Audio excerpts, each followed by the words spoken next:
Katanya MK Mahkamah Keluarga, Ketua MK dibully waktu sengketa Pilpres dimenangkan 02. Sekarang MK dipuji-puji, ketahuan tabiat aslinya IQ jongkok. Yang jongkok siapa? Lu apa gua yang jongkok? Nih, saya kasih tahu supaya kamu pintaran dikit, biar IQ-mu yang tidak jongkok ya. Jadi gini, kenapa dibilang Mahkamah Keluarga? Karena pada saat itu ada hakim Mahkamah Konstitusi yang bernama Paman Usman, itu pamannya Gibran ya, membuat putusan 90. Dan waktu itu keputusan 90 hanya untuk memuluskan jalannya Gibran.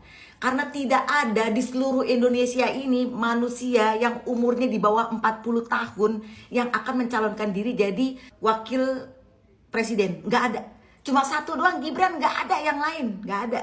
Karena pada saat itu Gibran cuma kepentok masalah umur. Karena syarat-syarat yang lain ya bisa dipenuhin lah, orang bapaknya presiden. Dan terbukti kan pamannya dipecat dari ketua MK. Itu terbukti. Berarti dia membuat keputusan yang salah sebenarnya. Tapi karena sudah diputuskan ya dijalanin aja. Akhirnya seperti itu. Karena kenapa? Karena Jokowi sendiri yang bilang keputusan MK final dan mengikat. Jokowi yang ngomong. Dan keputusan 60 dan 70 ya kalau nggak salah, ada dua keputusan yang sekarang diputuskan itu sangat demokratis. Jadi threshold yang tadinya 20% diturunkan menjadi 7,5%. Jadi udah ngerti ya bedanya. Putusan 90 hanya untuk menguntungkan Gibran. Putusan 60 ini menguntungkan seluruh rakyat Indonesia. Ada lagi sebelumnya keputusan MA. Orang-orang bilang mahkamah adik katanya gitu. Yang memuluskan Kaesang untuk ikut menjadi cagup. Coba bayangin, masa ada putusan yang menyatakan bahwa nanti pada saat pelantikan umur 30 tahun. Jadi kebetulan pada saat pelantikan nanti Kaesang kan berumur 30 tahun di tanggal 25 Desember. Jadi dia sempat ulang tahun ke 30 baru pelantikan. Coba deh bayangin deh, di mana ada orang mau ngelamar kerja gitu ya, atau mau ngelamar mencalonkan diri jadi apa gitu loh. Dia nggak perlu berumur segitu, tapi nanti pada saat nanti misalnya kamu diterima di pekerjaannya, atau pada saat pelantikannya, kamu udah umur 30 tahun ya. Mana ada, di seluruh muka bumi ini deh, nggak usah di Indonesia aja. Di mana-mana orang mau kerja minimal usia sekian, minimal fresh graduate dari SMA, minimal SLTA sederajat, minimal S1 sederajat apa segala macam. Itu udah dari awal, bukannya nanti kamu masih kuliah, nanti pada saat kamu diterima bekerja, kamu udah lulus S1. Enggak bakalan, enggak begitu ceritanya. Semuanya harus prosedur persyaratan untuk ngelamar pekerjaan, untuk mencalonkan diri itu di awal udah jelas. Nggak ada yang pada saat ini nanti umur sekian ya, nggak ada. Baru di rezim ini doang.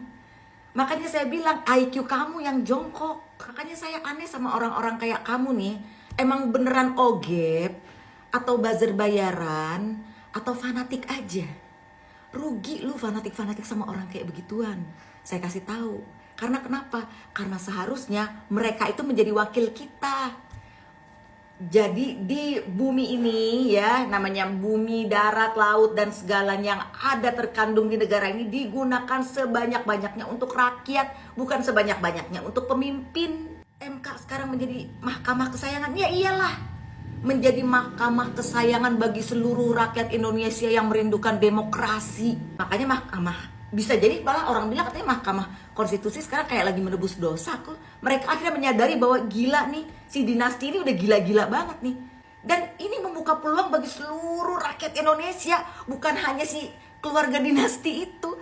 Lu mau, makanya aneh banget. Buat kamu yang selalu ngomong anak abah, jujur saya bangga kalian bilang anak abah. Karena kenapa? Anak abah berarti manusia yang berpikir, manusia cerdas yang berpikir.